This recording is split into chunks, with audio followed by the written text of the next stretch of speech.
Bismillahir Rahmanir Rahim. Mr. Chairman, Excellencies, distinguished delegates. At the outset, I wish to congratulate Guyana for the assumption of the chairmanship of Group of 77 in China. Mr. Chair, the founding principles of the Group of 77 are based on upholding the values and spirit of the multilateral system and its institutions, rule of law, and mutual cooperation, especially in the promotion of the collective interests of developing countries and our causes.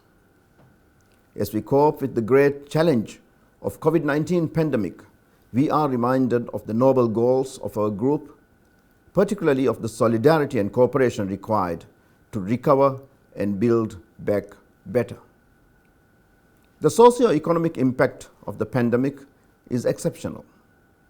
Like the Indian Ocean tsunami in 2004, this current disaster has upended life, livelihoods, and societies, and slowed economic growth.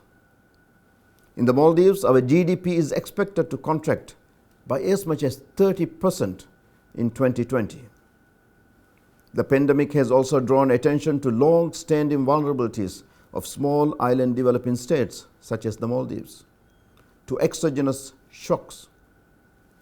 But unlike the 2004 tsunami, COVID-19 is expected to induce a much deeper recession due to its effects on demand and supply side simultaneously in both developed and developing countries. The projections of its socio-economic impacts are worrisome, as it is expected to intensify poverty and inequality and derail the progress towards the attainment of the Sustainable Development Goals. Mr. Chair, in the Maldives, a National Task Force on Resilience and Recovery was constituted to reprioritize our national policies to address the adverse effects of COVID-19 pandemic. We aim to ensure that the development gains we have made over the past decades are not lost, while ensuring development projects proceed as planned without delay. This is an important step in our goal to achieve the 2030 agenda and ensure no one is left behind.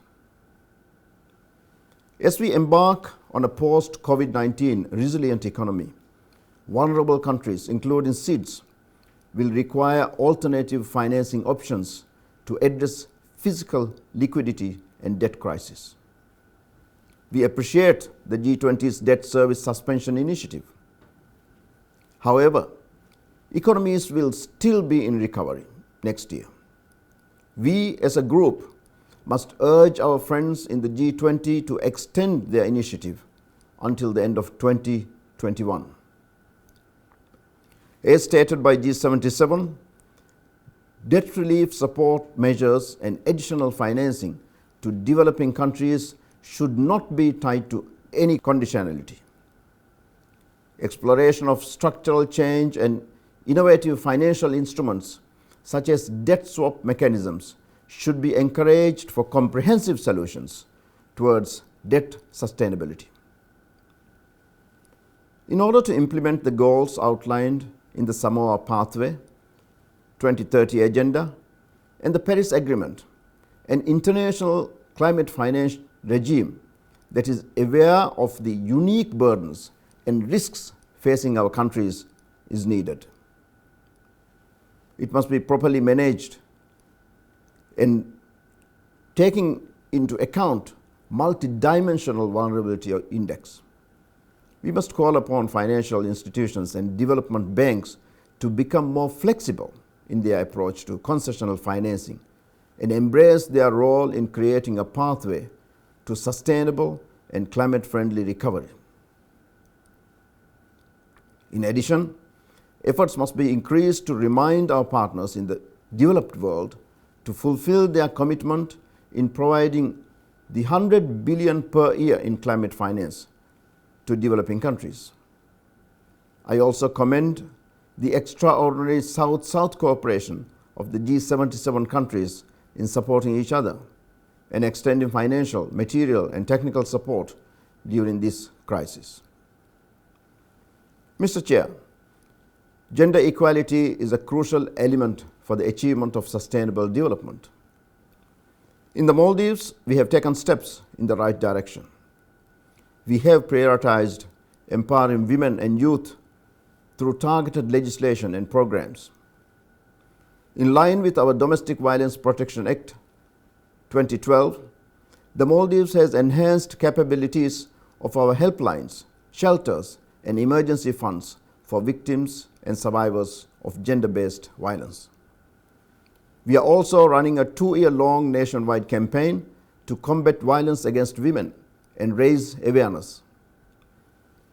As we mark the International Day for the Elimination of Violence Against Women on the 25th of this month, we must acknowledge that prolonged lockdowns around the world have led to a stark increase in abuse, thus reminding us to further accelerate our efforts to address these horrendous injustices. The Maldives has passed the Child Rights Protection Act and Juvenile Justice Act and is additionally drafting a youth bill, which will enhance our capacity to identify and ensure the rights, participation, and empowerment of young people. Achieving the 2030 Agenda will require recognizing their contribution, increasing investment in their projects, and including them at all levels of decision making. We must allow them to build a fairer, more sustainable, and inclusive society where people and nature thrive together. Mr. Chair, allow me to conclude by reiterating that multilateralism is the key tenet to creating a more just and peaceful world.